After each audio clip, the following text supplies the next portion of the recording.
Hi, this is Matthew from Perceptive. In this lesson, I'm going to talk about social proof and how to influence a customer's decision using other customers. To get a quick overview, let's look at how we choose a restaurant. As we look through the window at each restaurant, we are trying to decide if this is a place where we would like to eat. There's a number of factors to consider, such as is it clean, do we like eating the type of food, does the menu look inviting, etc. But more than anything else, we look at the crowd inside. If a restaurant has a crowd and its neighbouring businesses are empty, then surely this is a good place for tonight's dinner. How can so many people be wrong? This lowers the perception of risk, and so we eat there. So when it comes to making a decision quickly, it's clear that we're not thinking for ourselves, but we're letting the crowd inside influence our decision. After all, if the food was bad, most people would have left or perhaps appear unhappy. This is where the self-deception begins. We start assuming that everyone thinks just like ourselves and had the same motivations and did research. Either way, we're taking a risk because we're saving energy and skipping the research and opting for the crowd's decision. The good thing about this effect is that few people remember the reason as to why they selected this place, unless it turns out to be bad. There are other factors to consider that are relevant to running a business online. When someone is looking at the crowd inside, they're also looking to see if they can relate to them too. In real life, we do this quickly and instinctively. A glance around the room and we've immediately worked out if these are our kind of people or not. Of course, online, we have much less information about each individual.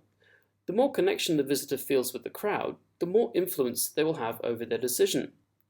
So let's take a look at an example of the effect in practice. Firstly, we start off with a very basic message indicating that someone has just made a purchase. It's okay, but it's not very engaging from a social proof perspective. Using that person's first name definitely feels better than the word someone. Adding a small photo of the customer increases the connection further, but a bigger photo is even more personal. However, the effect can be dramatically increased simply by showing even more customers. Now, just as in a restaurant, we can quickly feel the effect of all these customers flocking around a product. So by using personalities and basic information about your other customers, especially profile pictures, we can start to create the effect. Personal information isn't the only important aspect to consider. You should also consider the context too. Your customer is going to relate better to people they consider peers or trustworthy because they look like someone who might know the product well. Yes, this is stereotyping, but this is part of what we do as humans when we need to make decisions quickly. You must be careful not to go too far with your personal information, and be sure to keep it within the law, not to negatively affect any purchases by breaching their privacy.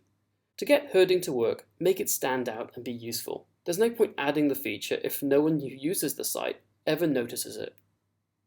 If you don't have any customers, you may be thinking that you could fake the herd. While it's perfectly possible to do so, there are a few things you need to consider. People are surprisingly perceptive and can spot spoofed or over-promotional profiles very easy. In reality, genuine customers are not perfect, and the more you get to know your customers, the more you will notice that they vary greatly in appearance and preference. Irregularity is the key. Photos should be random and unusual. Only a small percentage of people have decent profile pictures. It's tempting to make them all look perfect since they're on your business page, but this is not a good idea. If you're going to go all out and create a herd, consider creating a basic social profile for each character. If anyone cares to look, they'll feel more assured that it's a real person. You also need to beware and consider any moral or potential legal implications of faking the herd.